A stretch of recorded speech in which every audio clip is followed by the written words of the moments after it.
GJ Spoken English channel එකට අදත් ඔබව සාදරයෙන් පිළිගන්නවා. මම ගිහාන් ජයසුන්දර. අද මම ඔයගලන්ට කියලා දෙන්න යන්නේ කහනවට මොකද්ද ඉංග්‍රීසියෙන් කියන්නේ කියලා.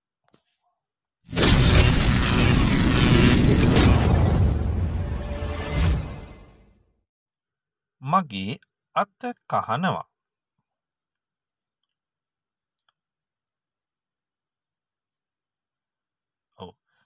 දැන් මගේ අත කහනවා කියලා කොහොමද අපි ඉංග්‍රීසි වලින් කියන්නේ?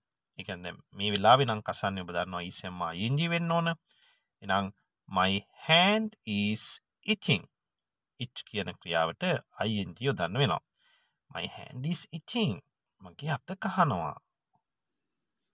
මගේ කකුල කහනවා.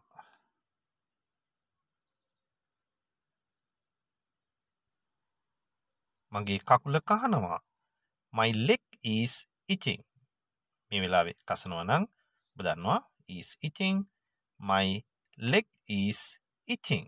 මගේ කකුල කහනවා. මගේ මුළු ඇඟම කහනවා. මගේ මුළු ඇඟම කහනවා අප්පා.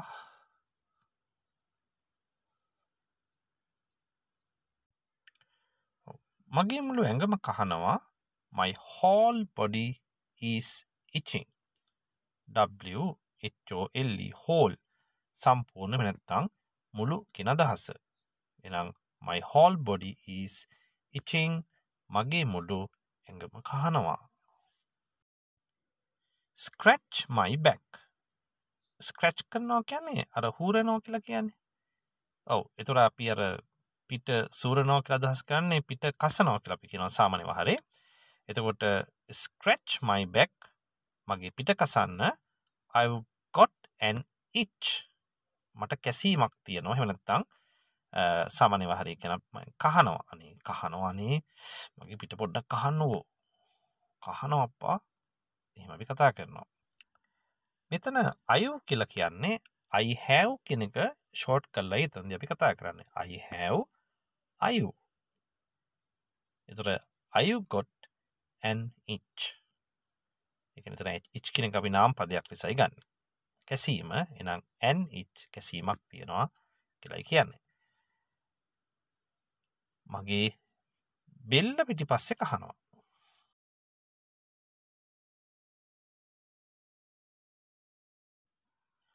I've got an itch on the back of my neck. දැන් on the back of my neck කියලා කියන්නේ මගේ බෙල්ල පිටිපස්සේ කියන අදහස. මගේ බෙල්ල පිටිපස්සේ කහනවා. I've got an itch on the back of my neck. ඔබට පේනවා මම තවත් උදාහරණ දෙකක් දාලා තිනවා ඔබේ ඉංග්‍රීසි දැනුම වර්ධනය සඳහා. I can't wear this dress. දැන් WEAR wear අඳිනවා පළඳිනවා. I can't කියන බෑනේ. මට බෑ. I can't wear this dress. මට මේ ඇඳුම අඳින්න බෑ. It makes me itch. ඒක මට කැසීම ඇති කරනවා. සමහර ඇඳුම් තියෙනවා එහෙමනේ. ඇඳාම නිකන් කහනවා වගේ. ඒත් අම්මා කියනවා අඳින්න ළමයෝක හොඳ ඇඳුමනේ. අනේ මට බෑ මේක ඇඳාම කහනවා. I can't wear this dress. It makes me itch. දෙවෙනි උදාහරණේ තියෙනවා මේ ක්‍රීම් එකෙන් කහන එක අඩුවේ. දැන් කහනවා කියලා අපි ડોක්ටර් කෙනෙක් ගාවට යනවා බෙහෙත් ගන්න. ડોක්ටර් දෙනවා ක්‍රීම් එකක්. මේ ක්‍රීම් එක ගන්නකො ඒතර කහන එක අඩුවේ. This cream will reduce the itching. Reduce the itching. එතන itching කියන්නේ කැසීම. එතකොට ડોක්ටර් කියනවා මේ ක්‍රීම් එක ගන්න. එතකොට ආයෙ කහන එක අඩුවේ. This cream will reduce the itching. reduce කියලා කියන්නේ අඩු වෙනවට අඩු කරනවා නැත්නම් අඩු වෙනවා කියන අදහස. ඒ වගේම ඔබට අහන්න පුළුවන් කෙනෙක් මේ මොහොතේ කහනවා නම් මේ අයියෝ කහන්නේ. Why are you itching? එහෙම අහන්න why are you itching? අයියෝ කහන්නේ. මෙතන ඔන්න ඔබට මේ දෙවෙනි උදාහරණය විදියට why කියන එක කඩලා මේ ආකාරයෙන් අහන්න පුළුවන් පොඩ්ඩක් විතර අර්ථයේ වෙනසක් එනවා. why පොඩ්ඩක් කරලා ගන්න ඕන. why are you itching? ඇයි ඔයාලට කහනවද? දැන් මෙතන අපි අදහස් කරන්නේ අපේ ශ්‍රී ලාංකිකයෝ කතා කරන ක්‍රමයක් තියෙනවා.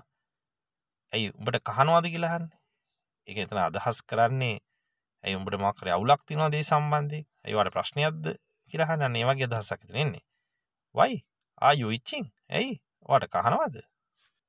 මේ ආදී වශයෙන් ඔබට මේ කැසීම සම්බන්ධව අදහස් පළ කිරීමේදී අද මං කියලා දුන්න වාක්‍යයන් යොදාගෙන ඉංග්‍රීසි කතා කිරීමට හැකියාව තියෙනවා. හරි මං හිතනවා අදත් ඔබ ඔබේ ඉංග්‍රීසි දැනුම වර්ධනය කිරීම සඳහා කර ගැනීම සඳහා තවත් අලුත් දෙයක් එකතු කර ගන්න ඇති කියලා ඔබේ දැනුමට.